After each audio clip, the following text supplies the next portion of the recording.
नमस्कार।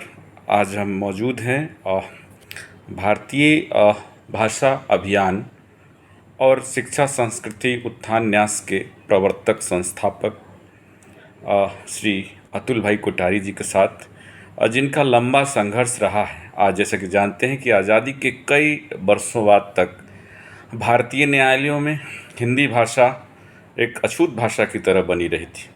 भारतीय civil services में भी यही दशा रही थी। उसको लेकर के कई आंदोलन चलाए गए और उस आंदोलन का एक पहलू ये भारतीय भाषा अभियान और शिक्षा संस्कृति उत्थान न्यास भी रहा है। सर, शिक्षा संस्कृति उत्थान न्यास, आज उसकी स्थापना दिवस को आपने मनाया है, तो इसकी स्थापना कब हुई, कैसे हुई और क्या संघर्ष गाथा रही है इसकी? शिक्षा संस्कृति उत्थान न्यास की मूल पहले जो शुरुआत हुई तब इसका नाम शिक्षा बचाओ आंदोलन था। 2 जुलाई 2004 को दिल्ली से ये प्रारंभ हुआ। जब उसमें समय तत्कालीन जो केंद्र सरकार में बदलाव हुआ था, सरकारें बदलती रहती, लोकतंत्र में कोई नई बात नहीं, लेकिन उनका पहला निशाना शिक्षा बना और शिक्षा में फिर से जो गलत बातें थी पाठ्यक्रम में वो लाने का प्रयास शुरू हुआ। तो उसके खिलाफ एक आंदोलन के रूप में ये कार्य शुरू हुआ। और आपको आनंद और आश्चर्य होगा कि हमने सरकार सामने सब प्रकार किया, लेकिन सुना नहीं सरकार ने उस समय। तो हम फिर न्यायालयों का सहारा लिया।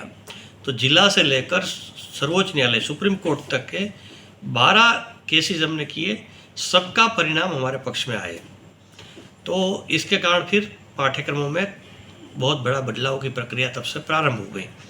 इस स्थिति में यह आंदोलन का शुरुआत किया था। फिर 2007 में शिक्षा संस्कृति उत्थान न्यास का गठन किया गया कि सिर्फ आंदोलन के माध्यम से सारा शिक्षा में परिवर्तन नहीं हो सकता है।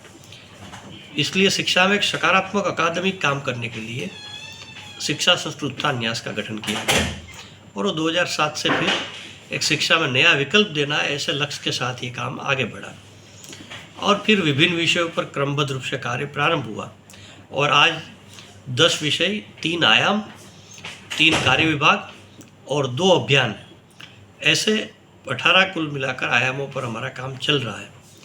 और आज हम विशेष करके शिक्षा नीति, जो राष्ट्रीय शिक्षा नीति आई है, उसके क्रियान्वयन पक्ष पर हम ज़्यादा काम कर रहे हैं, क्योंकि शिक्षा नीति तो बहुत अच्छी आ गई, लेकिन जब तक उसको क्रियान्वित नहीं किया जाएगा, इम्प्लीमेंट नहीं होगा, तब तक बातें नहीं बनेगी।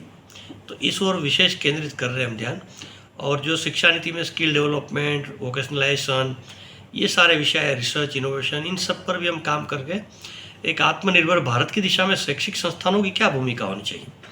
तो ऐसे कई लगभग 100 जैसे शैक्षिक संस्थानों में देश भर में आत्मनिर्भर भारत का काम हमने इस माध्यम से भी हमने प्रारंभ किया है। सर, जो वैकल्पिक शिक्षा की बात आप करते हैं, तो कौन सी वैकल्पिक शिक्षा है? वैकल्पिक शिक्षा ये है कि जो क्या है, हमारा एक 3 ध्येय वाक्य मूल तो है कि देश को बदलना है तो शिक्षा को बदलो। किसी भी देश में जैसा नागरिक चाहिए, जैसा समाज चाहिए, जैसा राष्ट्र चाहिए, उस प्रकार की शिक्षा होनी चाहिए। तो वो अभी तक नहीं थी। तो इस दृष्टि से शिक्षा का स्वरूप ऐसा बने, ये हमारा लक्ष्य है। और दूसरा हमारा ध्येय वाक्य, समस्या नहीं समाधान की चर्चा करो। समस्या की खूब चर्चा होती नहीं, तो ये गलत है, ये गलत है, कौन करेगा? ठीक है, सरकार का भी एक दायित्व है, लेकिन हमारा भी दायित्व है। तो शिक्षा में नया विकल्प का अर्थ ये है कि विभिन्न विषय जो शिक्षा के आयाम है, उन आयामों पर आधारभूत काम करना, उसमें जो आधारभूत परिवर्तन करना है, जो गलत बात है, जो हमारी भारतीयता की बातें लानी है, जो आज की आधुनिक दृष्टि से परिवर्तन करना है, इस प्रकार का विषयों के अनुसार फिर काम कर रहे हैं हम लोग कि हर विषय में एक विकल्प देने का प्रयास करना। जैसे सेक्स एजुकेशन पर हमने रोक लगवाई थी जब आया था 2007 में, तो फिर लोगों ने कहा कि विकल्प क्या आपके पास? तो हमने इनके विकल्प के रूप में चरित्र निर्माण और व्यक्तित्व के समग्र विकास का पाठ्यक्रम देश भर में दिया। विद्यालय से लेकर विश्वविद्यालय तक के हमने पाठ्यक्रम दिए और उसका अद्भुत परिणाम है कि जहाँ बहुत गंभीरता से उसको लागू किया, वहाँ बिना शिक्षक परीक्षाएं हुई और एक भी बच्चा ने कॉपी करने का प्रयास नहीं किया। इससे बड़ा नैतिक मूल्य क्या हो सकता है? तो इस प्रकार का वैकल्पिक काम हम विभिन्न विषयों पर कर रहे हैं। शिक्षा संस्कृति उत्थान न्यास की स्थापना, जो न्यायालयों में जो भाषा थी, ज़्यादातर सर्वोच्च न्यायालय में अंग्रेजी में ही कार्य होते थे, तो इसको लेकर के जो अभियान चला, उससे क्या हासिल हुआ? ये बहुत महत्वपूर्ण विषय आपने उठाया। मूल विषय है भाषा का। क्योंकि शिक्षा परिवर्तन या देश में जो बदलाव करना है उसमें भाषा बहुत आधारभूत बात है। और हमारे देश में वही संकट अभी भी है कि सारा हम इंग्लिश के आधार पर चल रहे हैं। तो न्यायालयों में हो, शिक्षा में हो, विभिन्न क्षेत्रों में हमारी भाषा दरकिनार कर दी गई थी आज तक। तो इसमें एक न्यायालयों में भारतीय भाषाओं के काम करने के लिए हमने एक भारतीय भाषा अभियान बनाया, जिसका मैं संरक्षक भी हूँ राष्ट्रीय।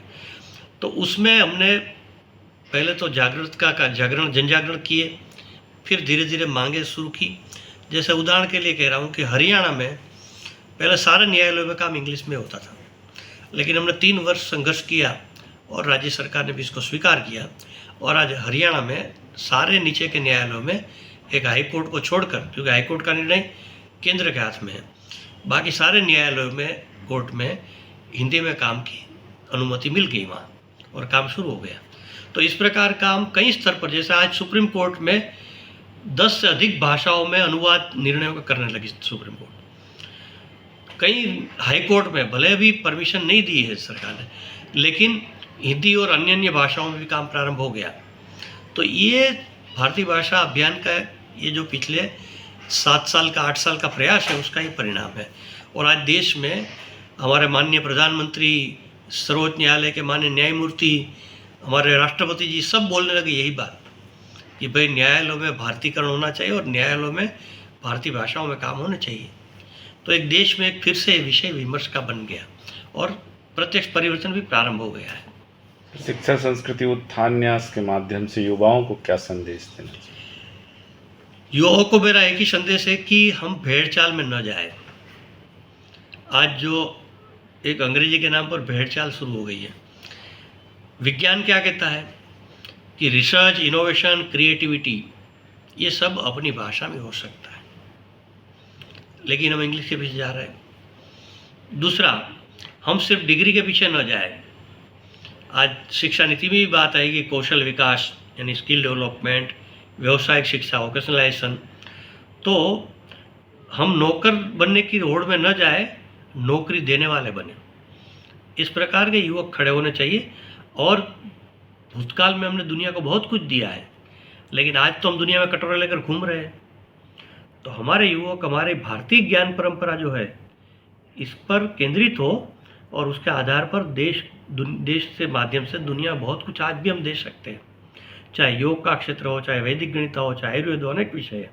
दुनिया चाह रही है, लेकिन हमारे पास इस प्रकार देने की विद्वान नहीं है। तो हमारे युवक इस प्रकार के विषयों पर रिसर्च करें, काम करें और नौकरी की होड़ में न रहे, नौकरी देने वाले बने।